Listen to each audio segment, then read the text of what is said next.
Hello everyone, and welcome to this video where I will be showing you the process of opening and editing what I assume to be your first photo in Lightroom. This is, like I said, this is going to be a good video for someone who's never used it and wants to try to get into it. So without further ado, let's get going. So the first thing you want to do, step number one, is come over here to Finder, click on that.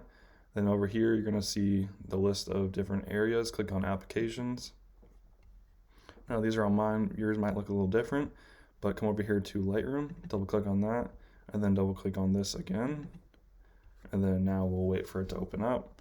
You can see it's loading in. Now it has loaded in. Your screen should look like this. No photos in here yet. You want to come over to the top left corner where it says Add Photos. Click on that. And your Finder box will pop up again. You're going to want to scroll down here to Downloads. And then, so I have provided you with the zip file. And once you open the zip file, you're going to see a folder that says Instruction Photo number 2. So click on that. And then here's the photo. You can see it. Click on that. And then come down here to Review for Import. You can see Lightroom has reviewed it, and you can now add it by coming over here to add one photo. Now I like to make it full screen just to have no other distractions. You can just clearly see what you're working with. So make it full screen if you want to. And then, so now that we can see Lightroom is open, we can go ahead and get started. Now the first step you're going to want to do is come over here to this toolbar, if you will. Click on this with the different handles on it. This is your edit tab. The first thing we're going to want to edit is our lighting. The first thing we're going to do is come here to our profile. You can see these 3 boxes with the magnifying glass. Click on that. This will give us a nice base edit. If you want to go over to Artistic, choose number 4, keep it at 100, and then come back to this. So this gives us a nice base to start with. Of course, if you want to go back and play with this another time, you can change it. You can change any of these, but for this video, we'll just go through how I edited it, just to give you a nice basis on what to do. So now that we have our profile set, we'll come over here to the Light tab. If it's not open, click on it. And starting with the first one, we will go to the exposure. We'll set that to -40. And also you can, to edit these, you can move this toolbar, or this handle I should say, back and forth, or you can click over here and just enter the number manually. So that's what I will do, just to make it faster and easier to follow along with. So now we have the exposure edited. We're going to come down to the contrast and make that 90. So now we can see the light really shines here. It stands out compared to the rest of the photo. Then after that, we're going to come down to highlights, make that -80. Shadows is next. We're going to input at +55. After that, we can see we have the whites. That will be -55. And following, we'll have the blacks at -90.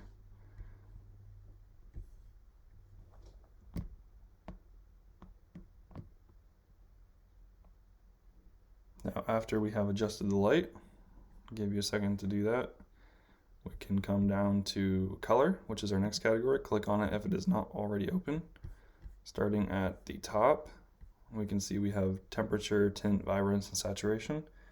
We're going to leave temperature alone right now. Like I said, you can go back and do whatever edits you want, but for this one, we're going to hit a few of them. Tint, we're going to make +1.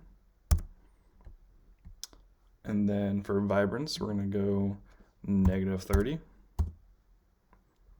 Saturation will also be -30.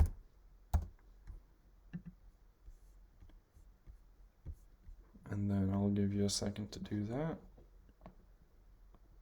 Okay, then after color is done, we'll come down to effects. If it's not open, you can go ahead and click this.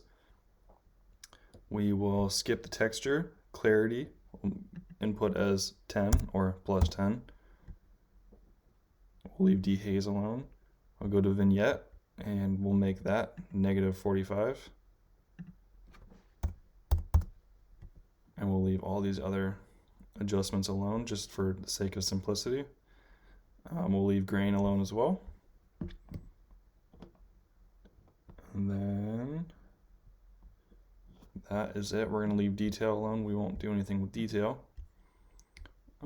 As far as the editing of the photo, the colors, the details, and the lighting, this is where we will leave it.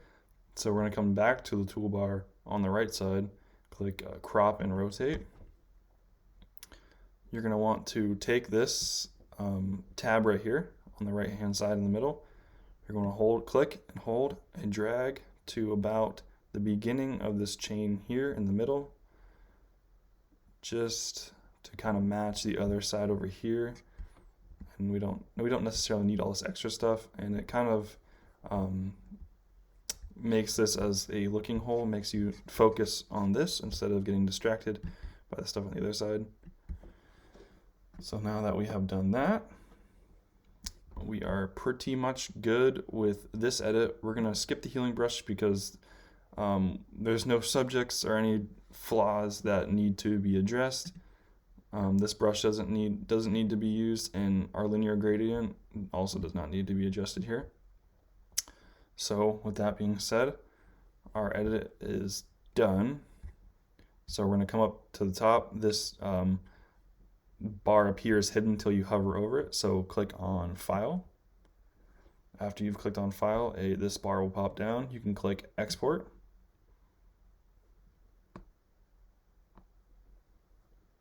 Now that it has loaded into the export screen, I will show you how to include your watermark. So this box might not be checked, but go ahead and check that. After it has checked, this gear will show up and you can click on that to adjust the settings for this.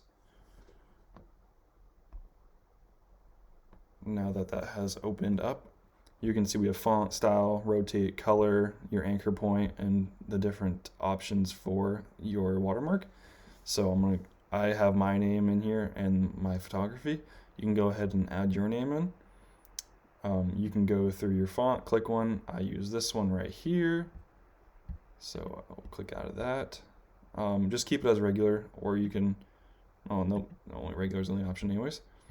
For this photo, you can see we have black and white option. The black option you can't really see because it blends in with the ground here, so we'll just use white. It'll depend on what kind of photo you're taking here, but for this particular photo, our anchor point will be the bottom right hand corner, and then we will adjust the size to 9. So make that 9. Make the opacity 60. Horizontal offset 1, and vertical offset as 2. These settings were already in here from me previously using it, but those are what you're going to want for this photo. I'll let you do that real quick. Okay, and now that we are done with our watermark, the photo is edited, we can come up to the top right hand corner, click Done. And now we can hit Export one photo. You can choose where you want it to go. I always click desktop just so I know exactly where it's at. Click export. And if you minimize this, come over here, and as you can see on the desktop screen, there is my photo saved as a JPEG. And that is it for this video. Thanks for watching and following along. I hope it was helpful. And be sure to check out the other instructional forums if those suit your needs more specifically.